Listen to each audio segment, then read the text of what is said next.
Bismillahirrahmanirrahim. Buah pinang dibelah dua.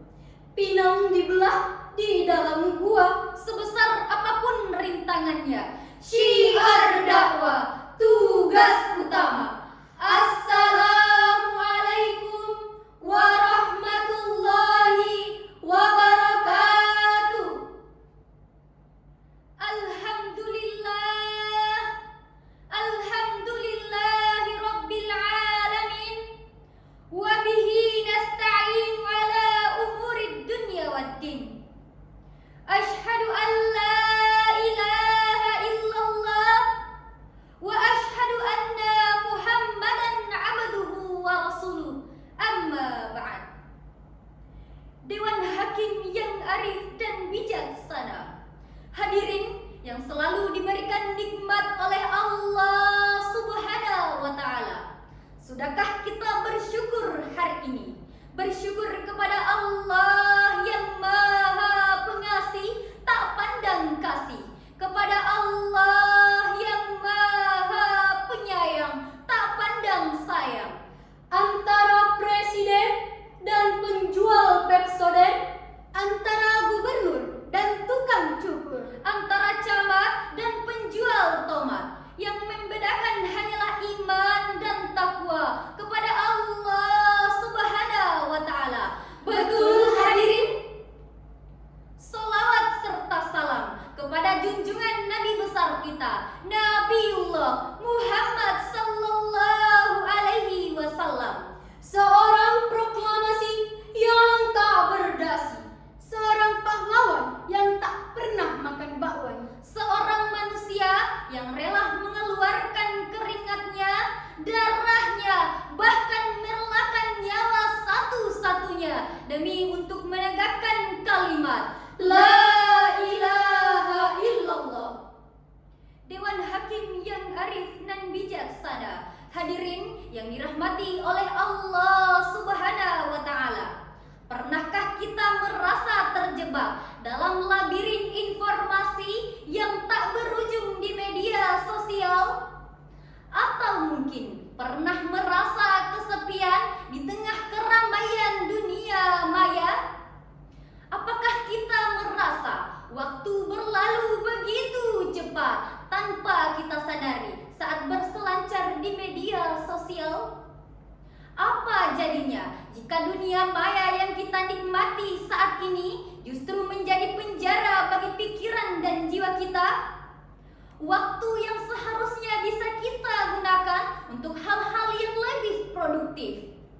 Studi menunjukkan bahwa terlalu banyak menghabiskan waktu di media sosial dapat meningkatkan resiko depresi dan kecemasan.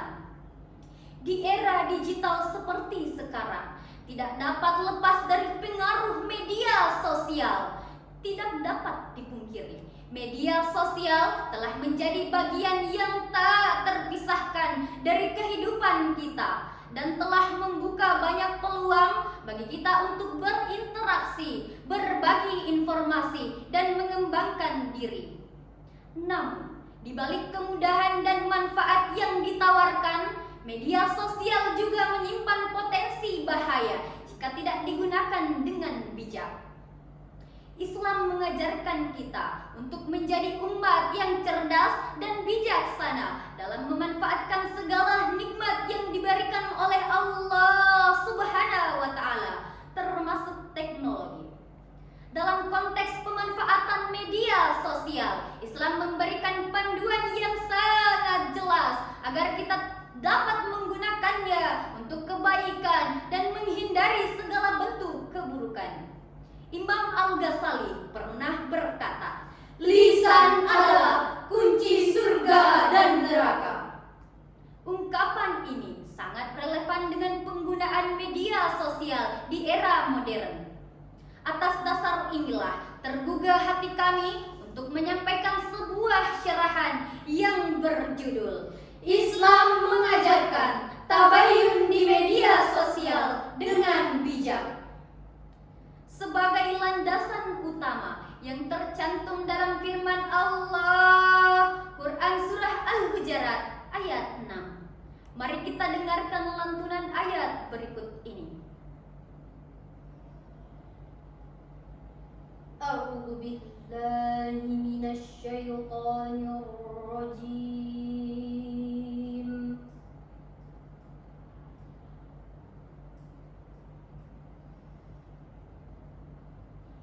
بسم الله الرحمن الرحيم.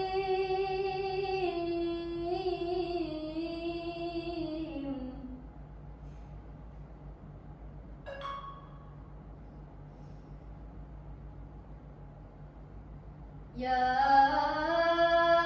أيها الذين آمنوا إن جاءكم فاسق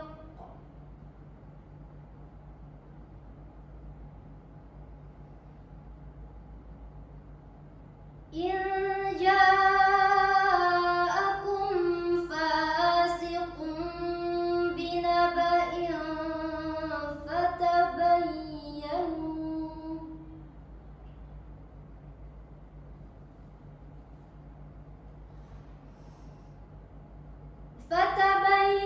فتبينوا أن تصيبوا قوما بجهالة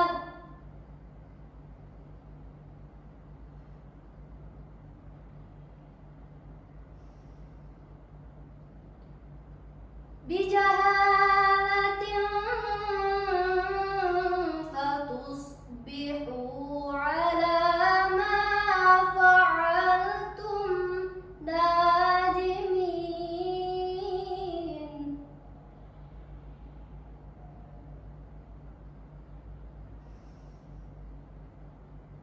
بجهالة فتصبحوا على ما فعلتم نادمين. صدق الله العظيم. Aku berlindung kepada Allah dari godaan syaitan yang terkutuk, dengan menyebut asma Allah yang Maha Pengasih, Maha Penyayang. Wahai orang-orang yang beriman, jika datang kepadamu orang fasik membawa suatu berita, maka periksalah dengan teliti agar kamu tidak menimpakan suatu musibah kepada suatu kaum tanpa mengetahui keadaannya, yang menyebabkan kamu menyesal atas perbuatanmu itu. Profesor Dr. Muhammad Quraish Shihab dalam kitab Tafsir Al-Misbah jilid 13 halaman 238, ayat ini merupakan salah satu dasar yang ditetapkan agama dalam kehidupan sosial. Sekaligus ia merupakan tuntunan yang sangat logis bagi penerimaan dan pengamalan suatu berita. Kehidupan manusia dan interaksinya haruslah didasarkan hal-hal yang diketahui dan jelas. Manusia sendiri tidak dapat menjangkau seluruh informasi, karena itu membutuhkan pihak lain. Pihak lain itu ada yang jujur dan memiliki integritas sehingga hanya menyampaikan hal-hal yang benar, dan ada pula sebaliknya. Karena itu pula berita harus disaring, khawatir jangan sampai seseorang melangkah tidak dengan jelas atau dalam bahasa ayat di atas bijahalah. Dengan kata lain, ayat ini menuntut kita untuk menjadikan langkah kita berdasarkan pengetahuan sebagai lawan dari jahala yang berarti kebodohan. Di samping melakukannya berdasarkan pertimbangan logis dan nilai-nilai yang ditetapkan oleh Allah Subhanahu wa Ta'ala. Penekanan pada kata fasik bukan pada semua penyampai berita, karena ayat ini turun di tengah masyarakat muslim yang cukup bersih, sehingga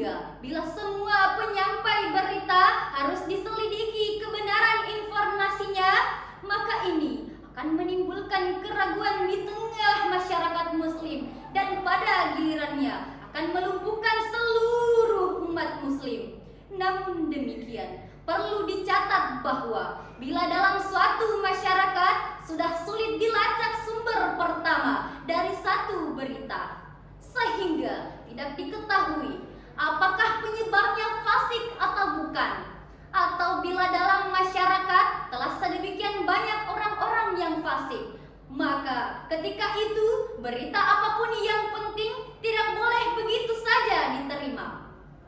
Profesor Quraish Shihab menekankan bahwa ayat ini bukan hanya sekedar aturan agama, tetapi juga merupakan tuntunan logis dalam kehidupan sehari-hari.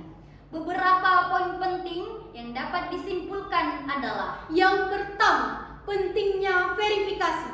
Sebelum bertindak atau menyebarkan informasi lebih lanjut, kita wajib memastikan kebenarannya terlebih dahulu. Hal ini untuk menghindari kesalahan fatal yang dapat merugikan diri sendiri dan orang lain. Yang kedua, hindari fitnah. Menyebarkan berita bohong atau fitnah adalah perbuatan yang sangat dilarang dalam Islam. Ayat ini mengingatkan kita akan konsekuensi dari tindakan tersebut, yaitu penyesalan di kemudian hari. Yang ketiga, menjaga hubungan sosial. Dengan bertabayun, kita dapat menjaga hubungan baik dengan sesama muslim. Kita akan terhindar dari perselisihan dan perpecahan yang disebabkan oleh informasi yang tidak benar. Dan yang terakhir, menjadi muslim yang bijak. Seorang muslim yang bijak adalah mereka yang selalu berpikir kritis dan tidak mudah terprovokasi oleh berita-berita yang belum tentu kebenarannya. Surah Al-Hujurat ayat 6 memberikan kita panduan yang sangat berharga dalam menghadapi derasnya arus informasi di era modern. Dengan menerapkan prinsip tabayun, kita tidak hanya melindungi diri dari fitnah, tetapi juga turut menjaga keharmonisan umat. Sebagai kesimpulan, mari kita jadikan ayat ini sebagai kompas dalam menjalani kehidupan, agar kita senantiasa berada di jalan yang benar. Semoga Allah Subhanahu wa Ta'ala memberikan kita hidayah dan petunjuk untuk selalu mengamalkan perintahnya. Dewan Hakim yang arif dan bijaksana, hadirin yang dirahmati oleh Allah Subhanahu wa Ta'ala, mungkin cukup sekian yang kami sampaikan, kurang dan lebihnya mohon dimaafkan. Good night, selamat malam. Good morning, selamat pagi. Saya sudahi dengan salam, sampai kita berjumpa lagi. Fa idza faragta fasab wa ila rabbika farghab. Wassalamu